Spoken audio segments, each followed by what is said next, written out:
শিলিগুড়িতে অনুষ্ঠিত রাজ্য কিক বক্সিং চ্যাম্পিয়নশিপ প্রতিযোগিতায় দক্ষিণ দিনাজপুরের হয়ে 7 পদক নিয়ে ফিরল দৌলতপুরের একটি বেসরকারি বিদ্যালয়ের ছাত্রছাত্রীরা। দক্ষিণ দিনাজপুরের হয়ে স্কুলের 10 জন ছাত্রছাত্রী প্রতিযোগিতা অংশগ্রহণ করে।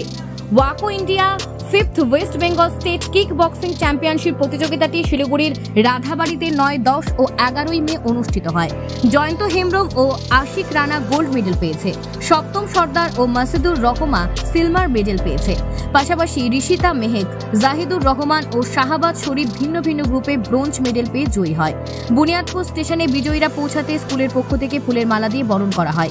এ বিষয়ে স্কুলের প্রতিষ্ঠাতা মোস্তফা কালাম জানান, দৌলতপুর আদর্শ বিদ্যাপীঠ একটি আবাসিক শিক্ষা প্রতিষ্ঠান। এখানে বেশ কয়েক বছর ধরে ক্যারেক্টার প্রশিক্ষণের কর্মকাণ্ড চলছে। তার মধ্যে গত বছর চেষ্টা করে আমরা পারিনি। এই বছর আমাদের প্রায় 150 জন ছাত্রছাত্রীর মধ্যে আমাদের প্রতিষ্ঠানের 10 জনকে নির্বাচিত করা হয়েছিল বিশেষজ্ঞ কমিটির দ্বারা দক্ষিণ দিনাজপুর জেলার প্রতিনিধিত্ব করার জন্য এবং অন্যান্য জেলার সঙ্গে আমাদের পশ্চিমবঙ্গে যে অন্যান্য জেলাগুলো রয়েছে তাদের সঙ্গে প্রতিযোগিতা অংশগ্রহণ করার জন্য। এটা হচ্ছে ওয়াকো India 5th West Bengal state kick boxing championship প্রতিযোগিতা।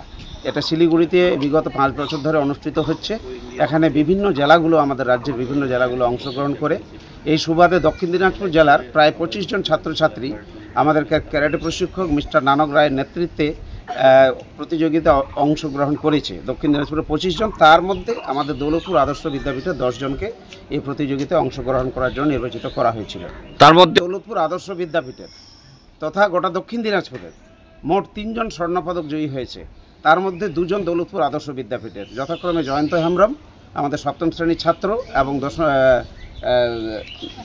আশিক রানা 10ম শ্রেণীর ছাত্র, এরা স্বর্ণপদক জয়ী হয়েছে। পাশাপাশি 7ম সর্দার 10ম শ্রেণীর ছাত্র মাসুদুর রহমান 10ম শ্রেণীর ছাত্র, তারা সিলভার মেডেল বা রৌপ্য পদক জয়ী হয়েছে। পাশাপাশি আমাদের জাহিদুর রহমান খুদে ক্যারেটের মধ্যে জাহিদুর রহমান, শাহাবাদ শরীফ ও আমাদের মেয়েদের মধ্যে 2 জন মেয়ে গিয়েছিল, তার মধ্যে ঋষিতা মেহেক, এরা ব্রোঞ্জ পদক জয়ী হয়েছে, 3য় স্থান অধিকার করেছে। বুনিয়াদপুর থেকে শান্তনু মিশ্রের প্রতিবেদন, নিউজ টুডে।